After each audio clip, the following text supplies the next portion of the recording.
continuous development of global economy has now transformed all countries worldwide into an increasingly integrated market force.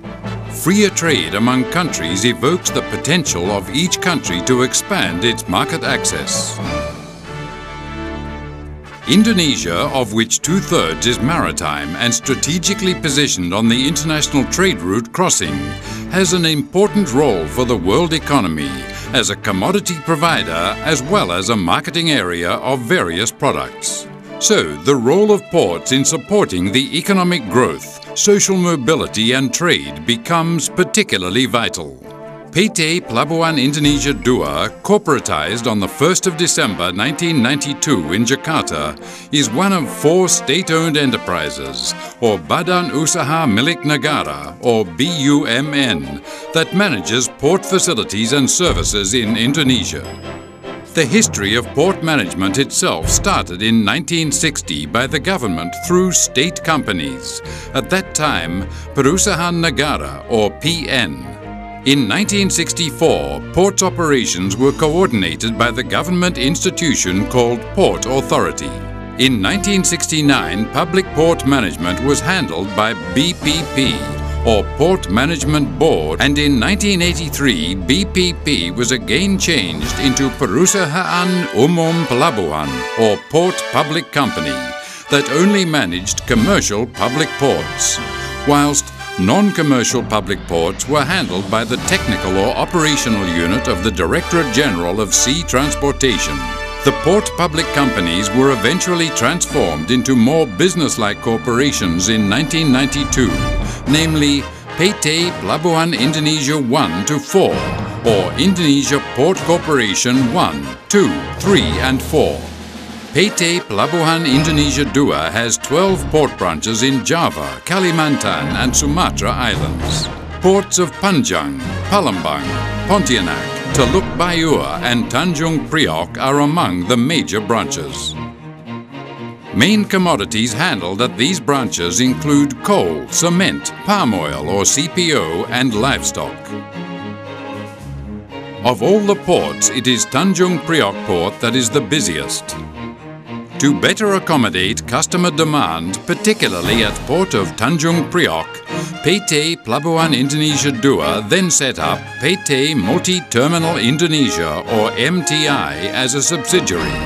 PT Jakarta International Container Terminal as an affiliate, and KSO Terminal Peti Kimas Koja Container Terminal as a joint operation venture, all of which have contributed significantly to corporate revenues. As a node in international shipping routes, Jakarta developed into a vital component of the national economy. Therefore, the port as the main gateway of trade activities is an important factor. Tanjung Priok as the main port handles various cargo types and commodities, as do other main ports. The most striking activity is container handling activities, with its finest array of cargo handling equipment. Port of Tanjung Priok is continuously developed and improved in view of stronger demand for improved performance. Berth extension and stacking yard expansion intensify in the last 5 years. With modern facilities in place, PT Pelabuhan Indonesia II continues to improve its performance and quality of service. Some of the facilities are NSW, or National Single Window. NSW is a computerized system capable of executing single submission of data and information, where trader only needs to submit the data once for all related processes to complete, including custom clearance by Customs and Excise Bureau and other processed involving other related agencies. Able to execute a single and synchronous processing of data and information. Based on the data submitted by the trader to the NSW PortalNet, the system will complete a single, synchronized and integrated process by the Customs and Excise Bureau. The system is mainly aimed to improve export-import process timeliness, minimize time and cost, increase data validity and information accuracy in export-import activities, and strengthen national economic competitiveness to boost investment. PPSA, or One-Stop Port Service Center. One-stop port service center is capable of improving service accuracy and timeliness and indirectly better controls vessel schedule and berth plan.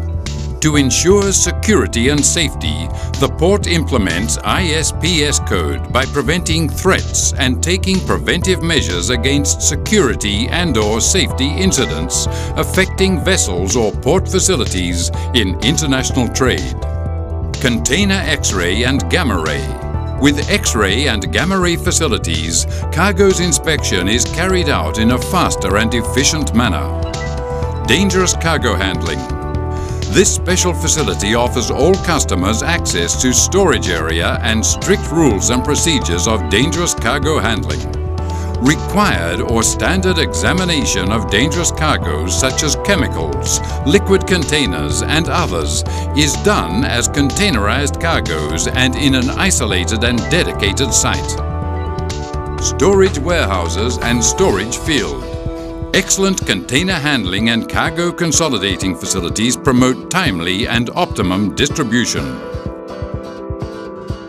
Tanjung Priok Car Terminal, or TPT, is a new facility launched at the end of 2007 and shows excellent performance. Its 7.3 hectare area is where vehicle and heavy equipment handling activities are skillfully performed, supported by car park building, car wash units and high-level security.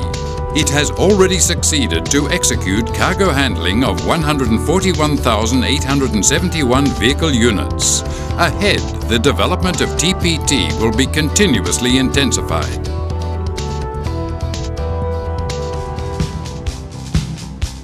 With the vision to provide reliable world-class port services and the mission to realize commitments of the company towards associates and business partners, customers, national interests, shareholder, port community and members of the company, PT Pelabuhan Indonesia II consistently improves its services for public interests. Supported by reliable and experienced manpower, strategic and comprehensive planning, PT Pelabuhan Indonesia will continue to grow and promote trust and customer satisfaction.